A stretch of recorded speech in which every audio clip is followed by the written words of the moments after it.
yung main contactor at saka Y contactor. Hello mga kabisi mine. So ngayon nag-terminate tayo ng cable sa motor control ng firefighting pump. So, napakalaking panel ito kasi tatlo ang motor na kinokontrol dito. Isa sa jockey pump, isa yung sa electric pump, at isa din sa backup generator diesel pump. So ang electric pump natin ay nakakontrol sa Y delta, kaya tatlo ang magnetic contactor na malaki dyan. Yung isa main contactor, yung isa naman ay delta contactor, yung nasa taas naman ay Y contactor. Yan. Sa motor control, kapag naka Y delta ang connection, ang pag-start ng motor sabay yung main contactor at saka Y contactor. So ilang segundo mag-off yung Y contactor, mag-on naman ang delta contactor. So ganyan gumagana ang Y delta reduced voltage na motor control. So ang starting dito ay nasa 380 volts. Kapag naka delta na ito, nasa 220 volts. So yan ang tandaan natin kapag nag-terminate tayo ng motor control. So kailangan mahigpit ang ating pag tight sa ating mga bolt, kasi kapag maluwag yan, pag start yan sa motor, posibleng mag-spark yan, mag-lose contact. Ito ang tandaan natin sa electrical. Kapag malaki ang load or motor ang load mo sa isang control, so kapag hindi na higpitan ng maayos, o mag-spark ang terminal yan. So yan ang dapat nating ingatan. O ang motor din natin, yun din ang dahilan na mag-trip ang ating overload relay, kasi biglang tumaas ang current sa ating motor kapag maluwag yan. So ang ating mga control dyan ay napaka sensitive. So kailangan tama ang setup sa motor natin sa overload, kung ilang amperahe ang ating motor, dapat nakaset up din ang ating overload relay. So yan ang gamit sa overload relay sa magnetic contactor. So sa ating motor may protection yan. So ang mga motor control natin, itong sa electric pump lang na malaki, yun lang ang may tatlong magnetic contactor. Yung isa naman, yung jockey pump, iba yung magnetic contactor niyan kasi maliit lang yan. So ang gamit ng jockey pump, ito ang nag-maintain ng pressure sa linya ng firefighting pump.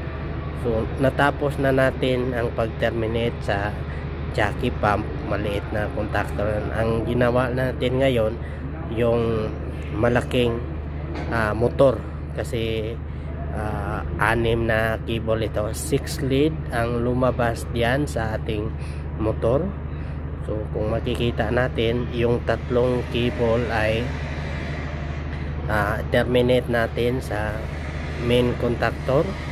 Yung isa naman na pair or tatlong cable doon sa delta contactor, tapos naka-jumper yan sa Y contactor. So ganyan ang setup ng Y delta contactor, kasi kapag naka on ang ating Y, ang ating delta na contactor ay naka-off.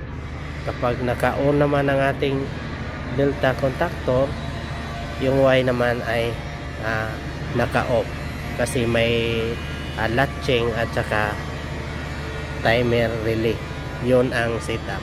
So ngayon natapos na natin ang pag-terminate sa cable. Yan. Naka RYB pa rin ang connection dyan kasi minamarking natin yan, nilagyan natin ng tape color coding para malaman natin ang sequence ng phase.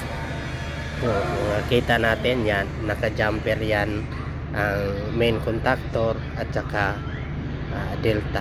Yan. So sa pag terminate natin, so kailangan talaga na maayos ang pagkahigpit. So ang magandang paraan dyan, may rubber spacer yan sa bawat phase. So pwedeng tanggalin natin kapag mahirapan tayo sa paghigpit.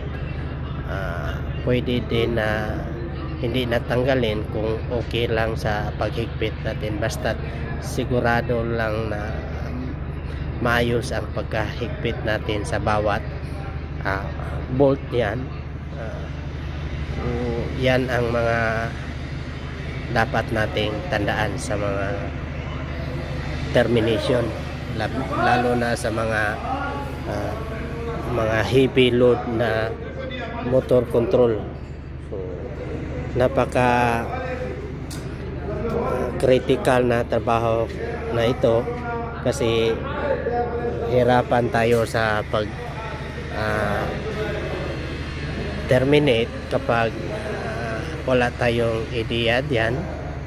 Kung nakita lang natin sa iba kung paano ito i-terminate, pero hindi natin alam na may sekreto pala yan para hindi tayo ma-aksidente or hindi masira ang ating control or sa ating motor or mga electrical control ng ating panel.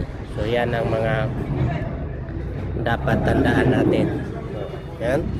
So pagkatapos natin sa pag-terminate yan, so kailangan talaga na tingnan natin mabuti, isa-isahin natin ang bawat termination na kung wala bang problema or nalagyan ba natin lahat ng mga terminal ng marking. So kailangan may marking yan para malaman na nahigpitan na yan. Huwag nang galawin kapag naka marking na yan. So ganyan ang idea dyan sa termination. Pagkatapos nyan sa cable na tatlo na i-terminate natin, ay yun ay tapos na lahat ng mga connection. So sa breaker na ang kulang dyan para i-on testing natin. Okay? Kung may idea din kayo sa mga motor control, paki-share naman sa comment section. Okay? Bye bye mga kabisi mind.